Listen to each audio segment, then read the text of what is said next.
thinner. We asked you for this show. We screen all our ticket pictures.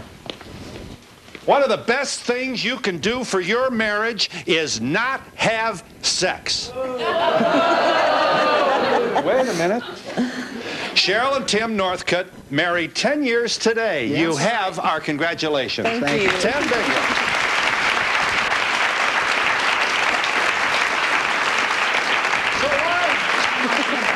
So when was the last time you had sex? My 35th birthday. Which was? A year ago. November 17th, 1993. 13 months. Yeah. Correct. And was it a birthday present? Or? Oh, absolutely. Yeah. Absolutely. This year he wanted a shotgun. What can I say? What is it? He wanted a shotgun this year. So. You asked him what he wanted. Yeah. And he told you. To him. Sure. Well, happy days were here again for a moment. Actually, I had more fun unwrapping the present than any other present I've ever had for any birthday. I'll bet you did. We are not surprised. But why would you consciously avoid sex now for over a year? It's not really a more reality. We have a very busy lifestyle. Both of us have very high impact, high stress jobs. Right. When we get home, she cooks dinner while I'm spending some time with my son. I do the dishes while she begins laundry, while him for homework and such, and getting him ready to go to bed and saying goodnight prayers. And by that time, she's already asleep. She's a morning person, and I'm a night owl. Right. So it's a logistical thing. Yeah, probably. it really is. Right. Let me understand this now. Here you are, your arm around your beloved bride here. You people are in love. If this is till death do us part, you are. Oh, absolutely. And you are religiously grounded as well, aren't you? I mean, Yes. you have Very a much faith. so. Right. And so there's a society out there that says you gotta, you should, there's something wrong with you if you don't, and you're saying, wait a minute, there's a whole lot more to a relationship. Am I reading you correctly? Absolutely. I worry about couples who base their marriage on sex. Show me a couple that steamed up the windshield when they were courting, and I'll show you a couple that goes after like 2 years. You agree with this? Well, Everyone's an individual. That's I mean, right. I don't think you can stereotype people and relationships. I think everyone has their own individual needs, and I was lucky enough to meet a man that was compatible with my needs. Right. And to me, emotional compatibility, spiritual compatibility it ranks a lot higher than physical compatibility. I would put sex is probably not in the top 10 priorities of our marriage. It might even fall in the top 30. Don't get me wrong, I thoroughly enjoy making love with my wife, and if she said, Tim, let's make love, she wouldn't have to ask me twice. But as Well, far they as do. I'm Wait a concerned, minute. They have a child. we have a son. It's No, well, they haven't had sex for a year, so it can't be a newborn. But we'd like to have one more. We'd like to have another child. It's a matter of finding the time to do so. There's so many things, components to a marriage that are so much more important than communication. There's so many other things that are truly more important. Are you, let's see, do you kiss? I mean, do you hug or do you snuggle? Sure. You just don't do it. We just...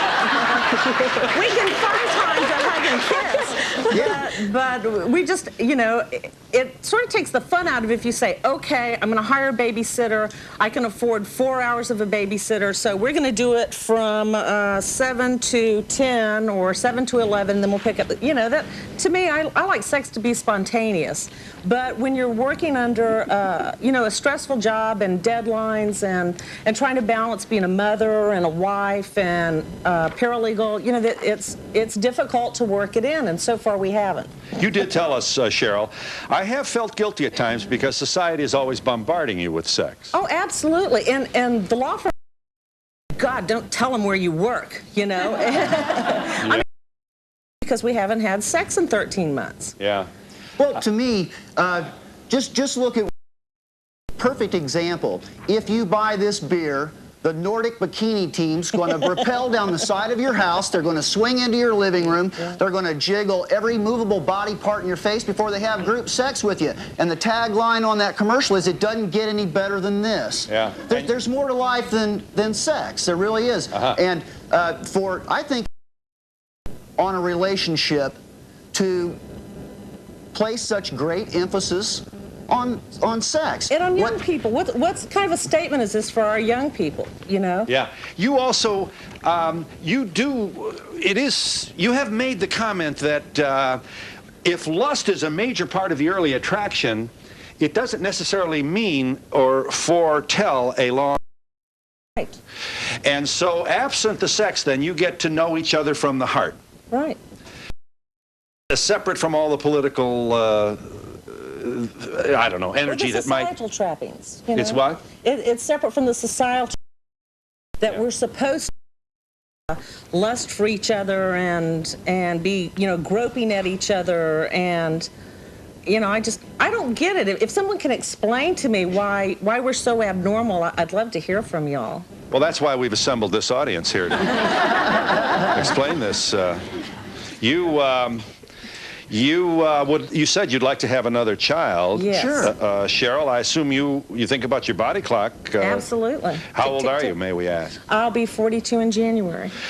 So you still can have your baby if you want to. Oh, sure. Right. But it is a little difficult for us to appreciate you because you are such a happy, mutually compassionate, generous couple to each other. Yeah. You're quite obviously, your marriage is very well grounded. And our motto's always been, don't let the screen door hit you, you know? Yeah. I mean, you know, if he didn't like the... You didn't have, when you first met, you knew you were attracted to him. Oh, yeah. Right, but, you know, it wasn't necessarily a breathless thing where you couldn't wait to get to the no-tell motel, I see. So you both had the same kind of attitude regarding this feature of, And there was nothing particularly grand about your wedding, I don't think. You got married. No, very small wedding. Yeah. Reception at my parents' house. We're very practical people. We felt, why go out and blow $5,000 on a wedding when that's my question. You could do so much more with that $5,000? How has this become such a public issue? Well, we invited him, first of all. But I think also I can tell there's an enthusiasm to speak about this because you probably feel there are other men and women out there. We feel that we're probably the rule as opposed to the exception. Really? There are, now, really, think about this. Think about this. Okay? You're not reading the surveys. The survey says you guys, you do it once a month. Sex is...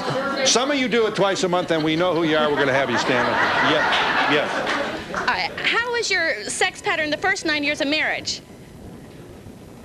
It's right, you've been married 10 years. About the same, really. We don't sit there, yeah. It's never been hot and heavy and... Well, no, we place a higher premium on a good night's sleep than we do a roll in the hay, to be honest with you. Now, we have nothing against sex. We thoroughly enjoy it. But it's not a high priority. Things, just like I was saying before, communication, trust, mutual respect for one another, accountability, responsibility as a parent, placing God and family above anything else in your life as a family unit. I mean, you know, call me old-fashioned, c'est la vie. I feel that it's just not that important. But it sounds like you've already given up on sex, and you've set it in your mind for 13 months that you're not going to have it, and you're sitting down there indicating that you don't ever need it again. But doesn't the feelings ever come up that you would like to have sex? What do you have to do? Check the docket? Sure. I said, oh, great, a night in New York without the kid. We'll get it done, you know, and the producer said, not till after the show. Our producer said that? Yeah. We thought it was hilarious. Really? He cracked us up. So we brought our child with us this time. So, Right. So maybe tonight's the night then. After the show, once you get rid of this show, you know, you'll be able to. You want it. Well, one thing I want to say is, do you ever get the instinct? I mean, I basically think we're all primal animals, and that an instinct has to come up. Do you ever? I mean, if you have an urge, do you just say, "Oh well, I got to clean the dishes up. We'll do it later on," or? Yeah. Do you fight it? Is it a conscientious thing? And with that urge, I would say, hun, how about later on tonight, you know, or tomorrow morning when you wake up? We don't. For instance, his last week, he worked 16-hour days, 4 days in a row. And then Sunday, he was racked out on the sofa, you know. And I handle media relations for a major orchestra. Ah, so I see. So you're both outside the home, and you have coverage for the child during the day, and you're both busy at night, and she retires early.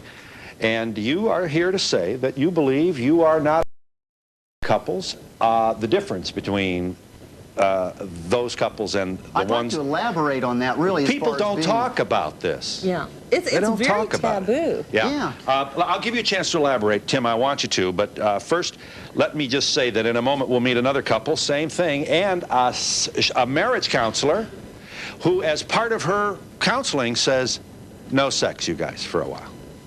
Get rid of the politics and the undercurrent and just see each other as people. Let the heart lead you to, I don't know. Well, it's a real live marriage counselor, and she'll have this to say when we come back in just a moment.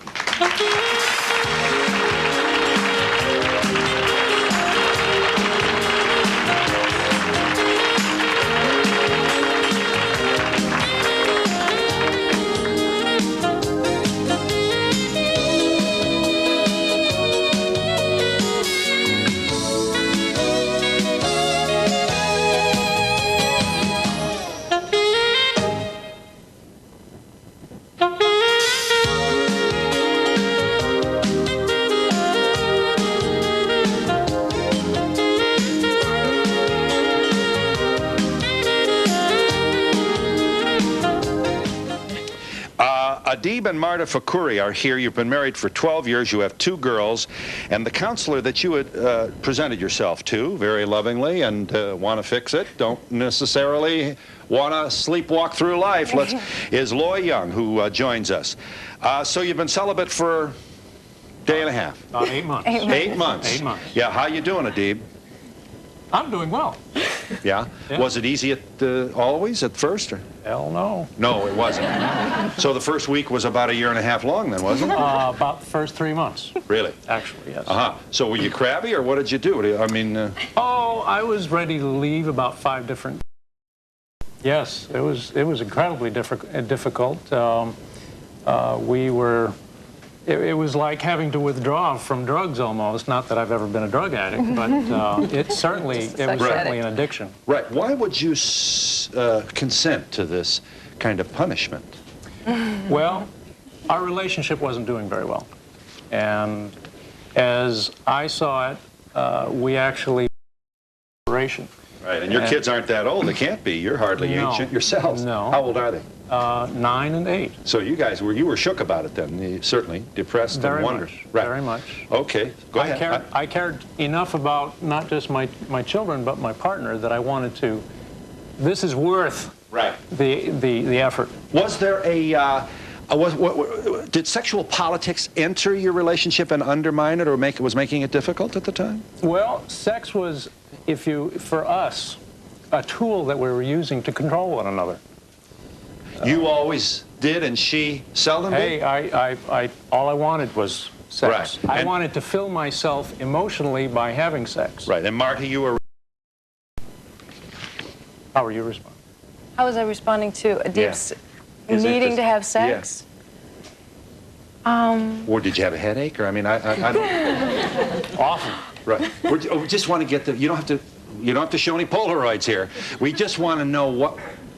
Well, let me tell you what I understand. Okay. He wanted it and you didn't, and it was kind of almost a punishment kind of thing. And I don't mean you were cruel, well, it's not that I didn't want it, it's that I knew that he wanted it more than I did. And therefore? And therefore, I would kind of use it against him a little Appreciate bit. your honesty. Appreciate your honesty. You've seen this before, Ms. Young, in troubles? Huh? Lots. So that the ace trump is to deny him in the bedroom. Well, that's how she did it a lot. That's how women do a lot if the man wants a lot more, because man gets their release more physically than emotionally. Right. To begin with. And when they do celibacy, it changes because they can't get the release that way, and they start opening up their emotions. She can't beat him up if the deal is we're not going to have sex. Right. And you actually then, in your practice, routinely prescribe this for patients? I routinely even have them come to retreats and prescribe it when they get controlling, and it's not working. Just pull apart, go back to themselves, find their own heart, find their own soul, and then they come back together and have better sex than they ever did.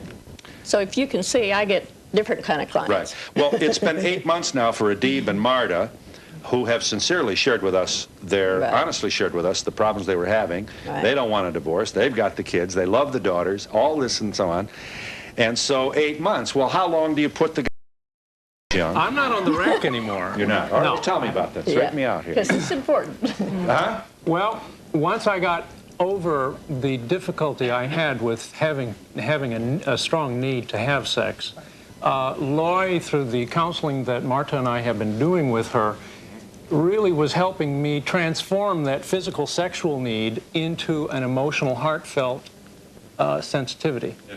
So what I've been learning to do is to channel that physical energy into honest feeling communication. I see. And now, again, I'm sort of pulling myself back out of Marta because I was lost there. I was lost inside of my partner. I looked to her for all of my emotional feel-good because I just didn't know how to feel anymore. I understand. And when she didn't respond, that just made you feel like a terrible. Oh. Self-esteem, all of that. How could you do this to me? Right. Look at what you are doing to me. Right. Do we want to know how long this contract is? 40 years. No. How long, it's been 8 months, Adib and Marta. Is there a deal here? Have you made a verbal agreement, or Marta? Tentatively, a year. We're going to try for a year. 4 more months. Seems kind of... Now, there isn't any really set time, though. Because it's not a bondage. When they can communicate and start negotiating without control, it's over. Some people do it in 6 months. Is there fear when you go that you could regress if you actually have sex now? Go back to where you're playing the political game. Yeah, because there's Power still game, that. Yeah, there's still that fear that I'll go back and do the same thing until I get to where I feel strong enough to hold my own. Do you miss not having this power, Marta? You do. That's honest if you do. Yeah. There was some leverage there that I could really use. What I'd like to know is, do you all sleep in the same bed? Well, that's my question, too. I mean, I was going to ask that next one. You mean not the 3 of them? No, just the 2 of them. You do. You still share. Once in a while. Yeah. That kind of counselor you're not. Adib and Marta, you share your bedroom. Yes, we do. So it's not like you've had to lock the doors against each other. No. And you are able to do this in a matter-of-fact way, and you can still express endearment to each other. Exactly. I mean, we touch one another, but very carefully so as not to invoke any sort of sexual response. Hey, let me tell you, it was one of the hardest things that I've ever done in my entire life. It wasn't easy. But you feel the rewards are coming. Hey, I don't just Definitely. feel, I'm experiencing them daily. Yeah, well, I am finding him much more attractive. No. I didn't like who he was before.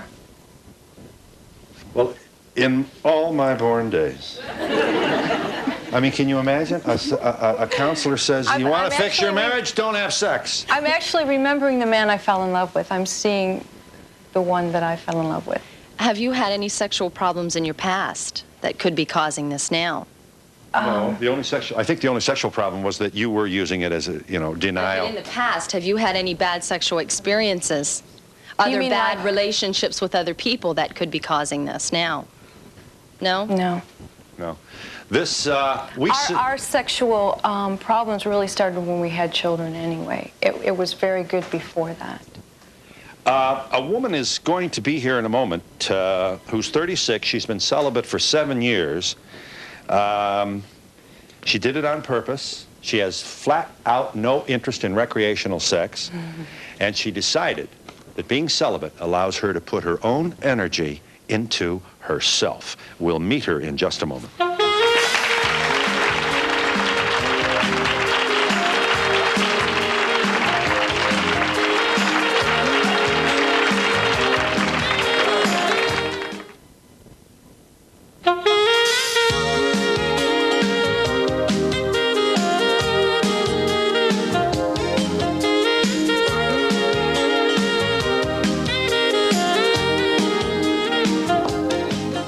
Hirschy joins us. That's with 2 R's, H-I-R-S-C-H-I. You're 36, as I hope I have your permission to say, and you've been celibate for 7 years, and this followed what, Paula? The decision followed what in your life? I had a relationship with a man that ended up very badly. This came on the heels of losing both my parents to cancer. And I had just graduated from acting school, and I inherited this house that was pretty much falling down around my ears. And this man came into my life, and he was very charismatic, very good looking, had a really good job, and he listened. He listened to everything that I said. Everything I said I wanted, and he was all those things. Kind of a sociopathic thing. And then little by little, he started yanking the rug out from under me. After you cohabited, or after you just started dating? He was living there and not living there. He was one of those guys that was screaming and running out of the house going, it's over, it's the end, you know. So I was always going, wait, what can I do to fix? So what happened was he didn't like any of those things that I was. He didn't like that I was an actress. He didn't like that I was a pianist. I got a job in a show, and I had to practice the piano every night. And he came home a couple of times going like this through the living room. Oh, is that nice? And it took me all night to work up the courage to ask, well, do you think I'm bad or what? Because actors and artists are pretty insecure anyway. So I said, do you think I'm bad? And he said, well, you're good, but you're not that good. And I think you should work on your vacuuming technique. Well, and I thought, well, he loves me. He sees this. He must be wanting to do what's best for me. So I was chipping away at myself. And by the time I finally got him out of my life, I had felt like I lost all of me. I'm not sure how then this moved you to just choose celibacy as a... Because I didn't want to put my energy into anybody else like that again. Sex is a very powerful thing. I don't want to be redundant. Sex is very seductive. Yes. It masks a lot of problems. If the sexual relationship is good, you'll stay in the relationship even though the rest of it is bad. Right. And I decided I didn't want to throw my energy away like that anymore, so I put it into the house and into my garden. And We can assume that a young single woman like yourself, well cared for as you certainly are, will have an awful lot of attention. And over the last 7 years, you know, we ask you not to be vain about it, but what do you do when men come on to you? I've dated. I'm very selective, though. I listen and I watch. I don't always listen to what they say and believe it. I watch what they do. I dated a very nice-looking, charming guy for a while, but I noticed he had this irritating problem. He was always telling me, hurry up, are you done? Hurry. Whether I was turning off the lights or eating dinner or whatever, and I thought, great, if I sleep with this guy, he's going to be done. Are you done? Are you done? He finishes. It's my turn. Can I come now? And I thought, no.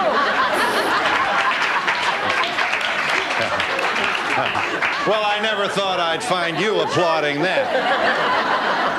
Do you announce your purpose to beaux? Because isn't there a kind of an after the 3 or 4 times out? I don't know. Well, we usually discuss it, and it's really funny. Some of the guys have this attitude like, oh, you just haven't had it good, honey. Like, I've got something that you've never had. Believe me. They do that, do they? There's not a whole hell of a lot more you can do, but it's between the ears. It's how I feel about you. And if it was just technique, we'd all be at Home Depot learning how to do it like we do tile or something. Yeah. So it's not just technique. It's systemic. It's about the soul. It's about how you feel about. It's a chemical thing. It's mysterious. If it were just physical, we wouldn't be always talking about it. We would understand it. And separating yourself then from this most mysterious feature of the human existence has made you a happier person. Yes, I've learned who I am now. I've established my bullshit parameters.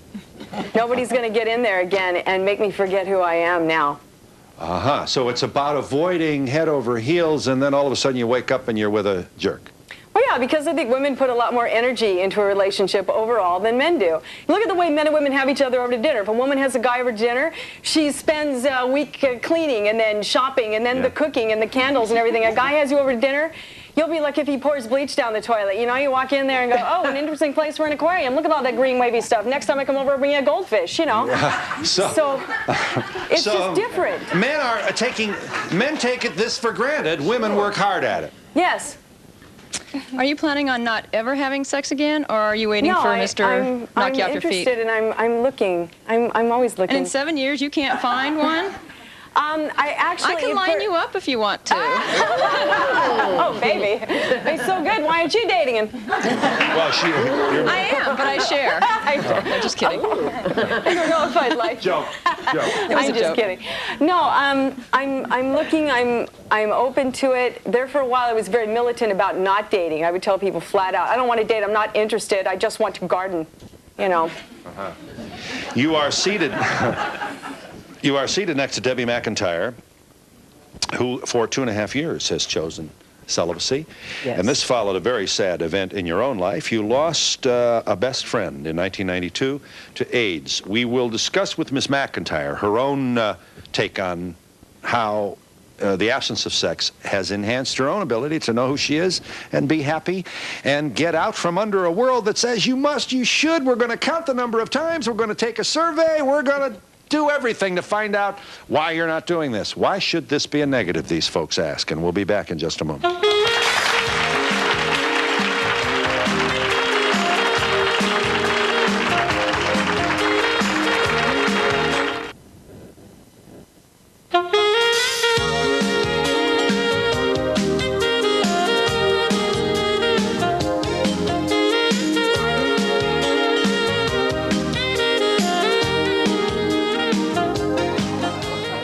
Sir, you wanted to say. I'd just like to say one thing.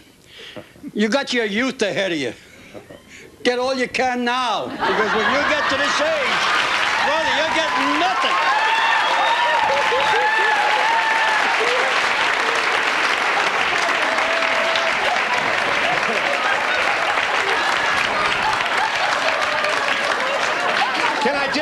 I got a joke for you. The guy's 92 years old. He's widowed a long time, and his friends, they have the party. And as a birthday present, they get him a woman who is going to call on him and, you know, appropriately dressed for a wonderful evening of pleasure. The knock comes on the door. The 92-year-old guy goes to the door, opens the door, and sure enough, here is this lovely woman in nothing but feathers. And she says, "I came to give you super sex." And he says, "If it's okay with you, I'll just take the soup."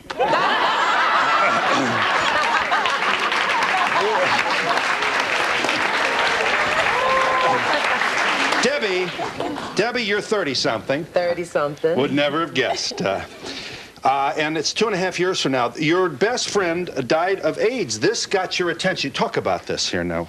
Yes, I lost my best friend to AIDS 2.5 years ago. And one of the last things he told me was to just be careful and watch who you're with. And there's a man out there for you, somebody really special. And I didn't know it was a conscious decision at the time, but I have not really had a desire to be with anyone since that time. Is this fear of what's out there? It's got to be some part of it, isn't it? It's fear because I have other friends that have passed away since that time also. Mm-hmm. I just want to have someone to hold me. You sound not unlike Paula, who had this unpleasant experience in dating. And I assume you've seen your share of... seen them. Right. So it looks to me like the male behavior has something to do with this. I mean, there's apparently too many available men out there who really aren't all that generous or mutually caring. Yes, definitely. I mean, I'm looking for a man that's going to really just, he doesn't have to make love to me to really love me.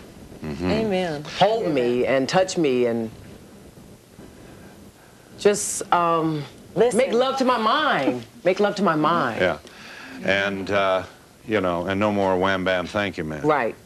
And now 2.5 years. You feel good? You look great. I feel great. I feel good. It has really made me more spiritually strong. And I know what I want now. I really know what I want. And I see a lot of different men. I know a lot of different men. I work in the industry, so I know a lot of different people in the industry. But I just haven't found that man yet. Obviously, you're not a first dater in any event, or maybe you never were. Now, and I assume you've had to just, with purpose, say, that'll be it for the evening. Thank you. Kiss him on the cheek and close the door, and you Makes you feel better when you hear the lock click, huh? That's it. You've been that? I've been there. Wrestling matches sometimes. So, boy, this is a pretty grim picture of single life in the 90s, especially when you got the big monster out there ready to get somebody forever. Forever. So now you're open. When you meet a man now, what? Your head is clear, and you've already made this judgment, so you don't even have to worry about it. I don't even think about it. So let's spend some time together. Let's do this. Let's do that. I can understand your point, you know, losing someone you love, but maybe someday you'll find someone else. But over here, I don't know. Life is too short. I don't know. There's definitely a problem somewhere. There's something. Well, they're here to tell you that that's a prejudice that you have. Yeah. And that every night sex is not necessary for a happy relationship. We love so many things we share in life. We share a deep religious devotion. We share a great love for Monday Night Football. In fact, it's our 10th wedding anniversary, so we gave each other a big screen TV. The whole point is there are so many different aspects of your life that you can share as a couple. And I think, Marta, you know, they're finding out that other areas of your life expand when you put certain areas on hold. You know, that you have such emotional expansion and spiritual expansion. I mean, our whole society right now is so hedonistic and everything is so physical. My. That's right. You know, I want to be fulfilled. You know, what was it back in the 60s? You know, do your own thing. Well, you know? what I think is important is that we all have different interests. Our priority is we would like to have a healthy sexual relationship when our therapy gets to that point where we can go back into it. Your choices are different, but I would not say that you're the norm. Well, you know, but here again.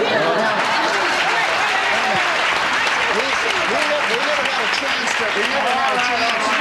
Why is it just because we're not sexually active, why does that mean we're not sexually healthy? Nobody's passing judgment. I don't want you to take it that way. No, it's about, but we do have some recent data suggesting that we're not quite as, we don't swing from the chandeliers like we like to think we do, and the evidence is that perhaps... and there's so many people, I mean, like where we came from, Indianapolis, people were going, I can't believe you're going on to the show, and admitting it. Yeah.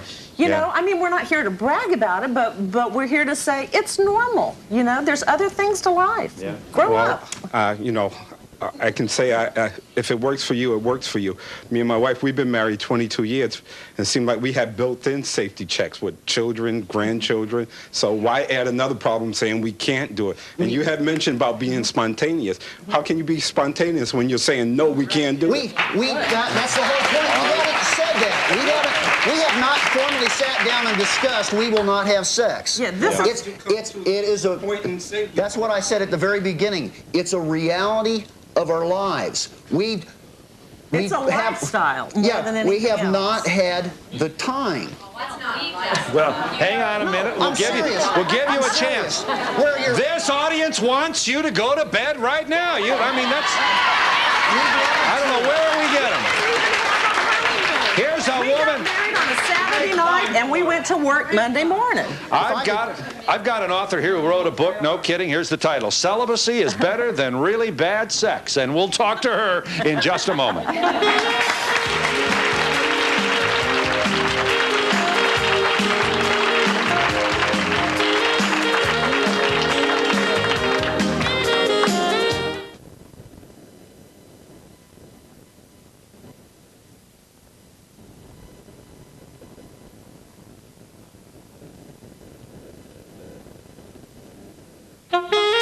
For a transcript of Donahue, send $3 to Journal Graphics, 1535 Grant Street, Denver, Colorado, 80203. To order a video cassette for only $24.95, just call 1-800-FOR-VIDEO. Second, who wants it? Yes, you wanted to say. I just feel like that couple has their own thing and they're married and they're too busy, and there's always time to find time for that. Right. The couple in the middle, though, I just cannot understand how you go to bed and you can suppress what it is you're feeling. You kiss her, you hold her, you touch her, and then you turn her over, or you turn over and just... You're right. I just honestly don't get it. And the young ladies, I understand where you're coming from because it's very hard outside the dating world. Hey, listen. Our method is not for everybody. Our method is not for everybody. But you're married. Yes, and it was so that's hard. right. And it is. It's hard to give that up because it's like, is he still going to love me? This is a therapeutic strategy if you've joined us late. But I had so much of my energy involved in him, I didn't have any for me. I mean, we were at a point where we hated resenting one him. another. We didn't have anything to lose. Well, good for you. And so we're good at for a you point that you're now doing in our- something we're at a about it. point But now in I our just feel like you relationship telling her, One at a time. honey, wait Just till hold- March. You listen to him. You wanted to say. You wanted to say. We are at a point in our relationship where we have never gotten along better. In the 12 years that we've been together, even when sex was really hot and heavy, we have never gotten along better. And hopefully, when we do negotiate to come back together physically, we can do it in a paced manner so that we don't lose one another. Well, again, good for you that you're trying something. I just can't imagine my friend saying to me or my husband saying to me, I'll see you in March and we'll get together. Well, so that and means it's that you December. guys- I just that wouldn't could be a never. choice that you would make. That's Our true. relationship just went to a different level. Yeah. And we're exploring a Yes, different ma'am, you level. wanted to say. The of it. couple on the end, if this is not that important to you, how come you've got it, you know, it's been 1 year and you say, oh, it's been 13 months. At the end of the month, you say, oh, another month, no sex? He reminded me when Jeanette called us, I thought it'd been 2 years. I mean, I just didn't remember because it wasn't that important. And he says, no, it'd been 13 months. What day of the week were you married? On a Saturday. Oh, I thought you. And then you went to work on Monday, didn't you? Right. Yeah, because you got to eat, right? Yeah, well, I So started a romance new and job, and I escape didn't have and time yes, please, Loy, you wanted to say Miss Loy Young, who is the relationship counselor and mediator, and who did recommend to Adib and Marta Fakuri, who are here present, celibacy for a certain length of time so that they could break this power game being played in the bedroom. And Marta says she's honest to say she did that. She would deny him sex, and it was making everybody crazy. And so comes along this marriage counselor, says, all right, let's stop this. We'll quit for a while. Yeah. But I only work with people who really have that hotness for each other, so that they really want to keep connecting. See, they want to keep finding another way, another place to connect. So that's one thing, and then it's going to move to emotions, to the heart, to the soul. If they're not hot for each other, it won't move. It'll go flat. One possible explanation is sometimes you find people who are very mentally connected, and they have insights, and it's like they have mental sex. Yes. And those people usually don't have physical sex. That's not their turn on. The people who are more emotionally turned on and physically turned on, sex is a very important part of their life. So that's a possible explanation for them being very happy. I know lots of couples that are very happy that are just having, quote, mental sex. Because that's intimacy. See, people That's intimacy. get into this physical, total physical thing. And intimacy is not just being able to give each other orgasm. Intimacy is looking across the room and there's a party going on and you connect and you both know what each other's thinking. There's that little spark. See, the other thing, too, that I wanted to say to this lady in the audience was that back before we started this process, and I was just dying, I was going to die if I didn't have sex with this beautiful woman. What I'm finding now is by having broken that and having actually made a commitment not to be focused in that area, I'm finding we are connecting on all the other levels. You wanted to say, Mike? Is the doctor going to give you the green light to, you know, like she's holding the steak or something over, you know? Who's going to give him the green light? When's it going to be okay? When's the light going to turn off and business is going to get started? Is there necessarily a deadline on it? Well, What we would probably do, if I may say, we would probably meet with Loy, and Loy would play as the mediator, and we would negotiate and see, are we ready to do this? There is no deadline, if that's your question. Right. And there is, and I don't know if there's any strategy even. We'll know when we're ready. A strategy. There is a There's strategy. a whole, quote, technology of what you do. But Yeah. He wants to know if you have to call the doctor first. You have to call the doctor first. No, you're not in the master control giving permission out here. No. You're assuming that there is a voluntary surrender to this kind of strategy on the part of the people. Yeah. All right. And I feel I haven't met the man yet. I just haven't met him yet. Right. Patty Putnicki is the person who wrote the book, Celibacy is Better Than Really Bad Sex. I assume because you've, not unlike a lot of women around there, nice women, have had have had the experience of bad sex, dare I say. That's very true, and only women have bad sex. Men never do. We'll be back to allow you to explore that further in just a moment.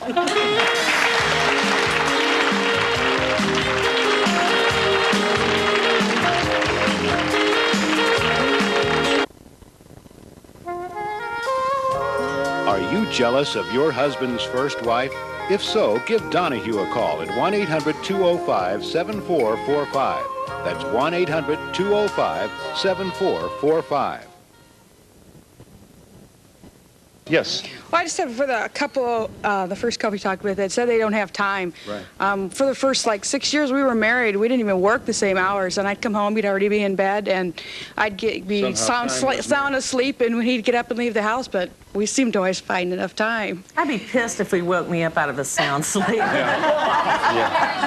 know, well, our marriage isn't in jeopardy. Our marriage is happy. Whatever works for you, you know, that's fine. To us, it's one component of the marriage, but it's not as important as the other things. That doesn't make us different. Right. Whatever works for us, that's our business. I agree with Roy. I want to get this. I just have to get Patty about it. Is masturbation prescribed here as well? I mean, is that outlawed? In the technique that I teach, all right, masturbation is self-love. So when a person is wanting to deal with self-love, which is a wonderful state, that's something different. I see. So you don't. Celibacy is really when you're really trying to make that connection with your inner essence, your soul. Is it a yes or no? Is it a yes or a no? Okay, masturbation is self-love. It's not part of celibacy by the way I do it. So it is not then disallowed, or you don't recommend against it? Yes, I do. You do? Okay, well, we were having trouble. With Patty, let's talk about this book here. First of all, you'd rather be home on Saturday night than out with a geek, wouldn't you? Well, not even a geek, but just most of the dates I have. I think I've had a selection of dates that would make Heidi Fleiss go celibate. Okay, make your point. Why don't you stand up, Patty, and let them know how you feel here. I'm 35, I'm single, and I give up. I have dated all kinds of men. I've had manicures that last longer than my relationships. And when I get to that point where you say, which would you rather do, go out with a new man or have a mammogram, then I say, take a break for a while, step back, change the attitude, and that's what I do. And you then, so what kind of duration of abstinence have you yourself committed to? Well, it's until I see a really cute guy. Who pays attention to me, but I'm 35. It's a little bit harder. It takes a little bit longer. But did you find kind of a peace and a centeredness that when you swore to this strategy? I did, because, you know, you can kind of feel like if you haven't dated for a while, you can start to feel like Tito at the Jackson family reunion, like you're the only one who's not doing it, and what is wrong with me? Why aren't you married? What is it?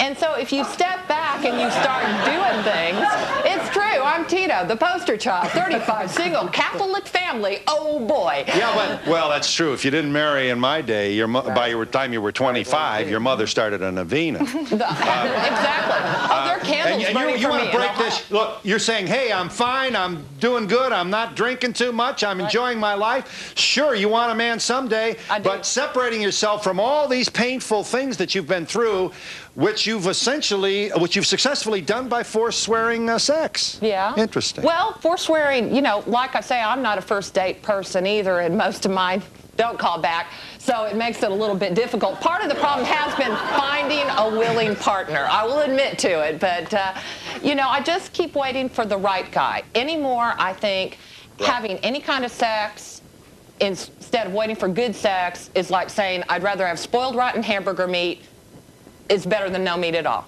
And I don't believe that. I think waiting for something good is better than taking what's convenient. And commit yourself to the strategy of not being so available and accommodating in the future. And if he doesn't want to date you when you tell him you're not interested in immediate intimacy, you wouldn't want to be with him for any length of time anyway. And, you know, with my taste, probably not. Yeah. Loy, you yourself have in your own life committed to abstinence, have you, sometime or not?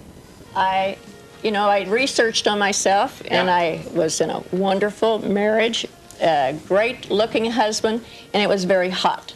So we actually experimented and did it for spiritual reasons. And did it work? It worked, and it was wonderful. Are you still married to the guy? No, I'm not. Oh. Well, we'll be back in just a moment.